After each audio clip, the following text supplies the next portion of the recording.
जो दिया जा रहा है कि उनको जो अस्पताल में भर्ती कराया गया, उसके बाद से युवाओं में आक्रोश हो गया और वो आगजनी पर उतारू हो गए। और आगजनी पर नहीं उतारू हुए, 4 लोगों की बलि ले ली, 4 लोगों की मौत हो गई लेह लद्दाख में।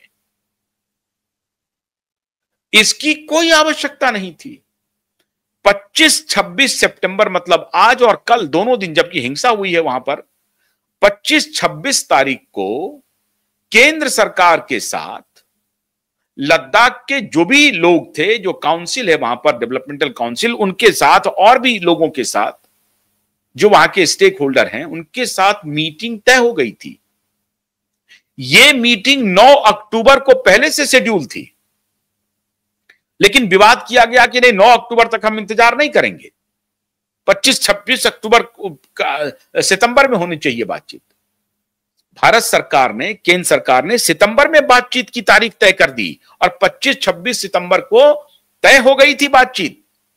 लेकिन बातचीत तो करनी नहीं थी, इन्हें बातचीत करनी नहीं थी, क्योंकि अगर बातचीत होती तो यह मामला सारा खत्म हो जाता। तो बातचीत इन्हें नहीं करनी थी, इनको तो दंगा भड़काना था, इनको तो हत्या करनी थी, इनको आगजनी करनी थी। तो जितनी मांगे थी, मांगे क्या थी कि भाई जल्द से जल्द स्टेट का दर्जा मिले लेह लद्दाख को। एक रिजर्वेशन का मामला है, उसमें कहा जा रहा है कि 85% रिजर्वेशन दिया जाए, वो मांग भी मान ली गई है। जो वहां के ट्राइबल आबादी है उनको रिजर्वेशन की मांग हो रही थी, स्टेट का दर्जा दिया जाना चाहिए। ये सब बातों पे जितनी डिमांड थी, उन सारी डिमांड को केंद्र सरकार ने लगभग लगभग मानने की हरी झंडी भी दे दिया था। अब इनको मालूम हो गया था कि अरे अब तो इशू ही खत्म हो जाएगा, डिमांड सब मान लेगी सरकार, तो हम लड़ाई कहां करेंगे, किस लिए फिर सरकार को एक्यूज करेंगे। मित्रों, कहा जाता है कि माननीय सोनम वांगचुक एक इंडिपेंडेंट व्यक्ति नहीं है। अभी केंद्र सरकार के होम मिनिस्ट्री ने पूरा डेटा इनके बारे में तलाश लिया है।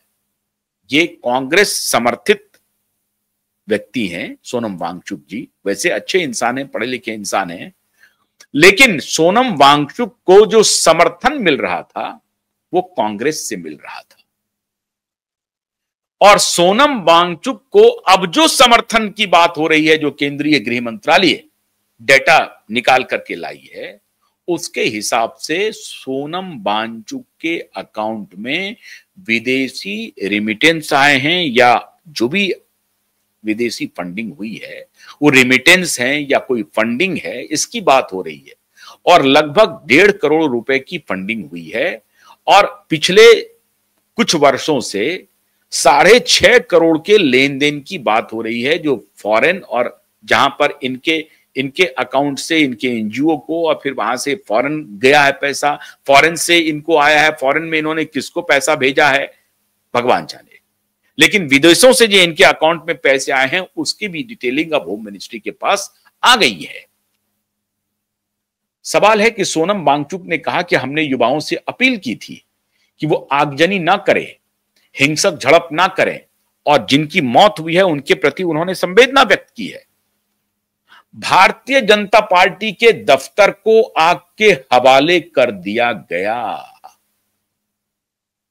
कांग्रेस के दफ्तर को नहीं किया गया। भारतीय जनता पार्टी के दफ्तर को आग के हवाले कर दिया गया, क्योंकि भारतीय जनता पार्टी की सरकार है सत्ता में, इसलिए मोदी विरोध में यह काम हो रहा था। जबकि केंद्र सरकार सिंपैथेटिकली, आप सोचिए, लेह लद्दाख को अलग किया, लेह लद्दाख अलग डेवलपमेंटल काउंसिल बना है, हिल डेवलपमेंट काउंसिल बना है। लद्दाख के ट्राइबल लोगों के लिए केंद्र सरकार बहुत आगे का सोच रही है, न सिर्फ रिजर्वेशन का, लेह लद्दाख को और कैसे बिल्ड किया जाए, कैसे डेवलप किया जाए, इस पर काम हो रहा है। और यह सब उनको मालूम था कि यह कार्रवाई ऑलरेडी चल रही है। फिर भी उनको लगा कि 9 अक्टूबर को अगर मीटिंग होगी तो हमारे जितने मुद्दे हैं सरकार सारे मुद्दे को मान लेगी, जिस पर सरकार ऑलरेडी पहले से काम कर रही है। नहीं मानने का कोई सवाल नहीं था। और लेह लद्दाख एक बहुत ही सेंसिटिव इलाका है भारत के लिए, उस पर वहां की आबादी से विरोध में चले जाना ये कोई भी सरकार अफोर्ड नहीं करेगी। इसलिए वहां की आबादी की जो कुछ भी डिमांड थी उसको केंद्र सरकार बहुत सिंपैथेटिकली देख रही थी और उसको पूरा करने पर काम भी कर रही थी, और वो काम हो जाता 9 अक्टूबर को। इसकी सूचना इन उपद्रवियों को वहां पता चल गई कि केंद्र सरकार 9 अक्टूबर को हमारी सारी मांगों को मान लेगी, तो फिर हमारे पास मुद्दा क्या रहेगा? हमारा एजेंडा तो मांग मनवाना है ही नहीं, हमारा एजेंडा तो कुछ और है। अब और क्या है? वो और है मोदी के खिलाफ तख्ता पलट करना, मोदी को सत्ता से बाहर निकालना, मोदी के खिलाफ देश भर में आंदोलन करवाना, हिंसक झड़प करवाना, आगजनी करवाना, युवाओं को आंदोलित करना। तो मुद्दा तो होगा लेह लद्दाख से, लेकिन क्या पता कहीं आसाम में भी आंदोलन शुरू हो जाए, क्या पता कहीं मणिपुर में आंदोलन शुरू हो जाए, क्या पता उत्तर प्रदेश में आंदोलन शुरू हो जाए। बड़ी टाइमिंग बड़ी अच्छी थी। इधर लेह लद्दाख में आगजनी की खबरें शुरू हुई और उधर कानपुर से मित्रों एक और खेल शुरू हुआ।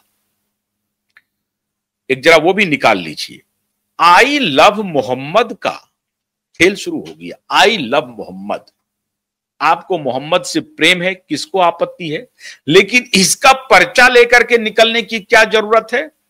तब जबकि दशहरे का पर्व पूरे देश भर में धूमधाम से मनाया जा रहा है, और तब जबकि कई जगहों पर दांडिया का आयोजन किया जा रहा है। तो ये आई लव मोहम्मद का सिलसिला शुरू हुआ कानपुर से और फिर ये पहुंच गया अहमदाबाद, गांधीनगर, और वहां फिर दांडिया जहां पर हो रहा है उसके आगे ये सब आई लव मोहम्मद और इस तरह का खेल चलना शुरू हो गया। वहां हिंसक झड़प हो गई गांधीनगर में, कानपुर में शुरू हुआ, और खाली कानपुर नहीं, उत्तर प्रदेश के कई शहरों में आई लव मोहम्मद का खेल शुरू हो गया। आसाम में भी खबर आने लगी कि आसाम में भी आई लव मोहम्मद का खेल शुरू हो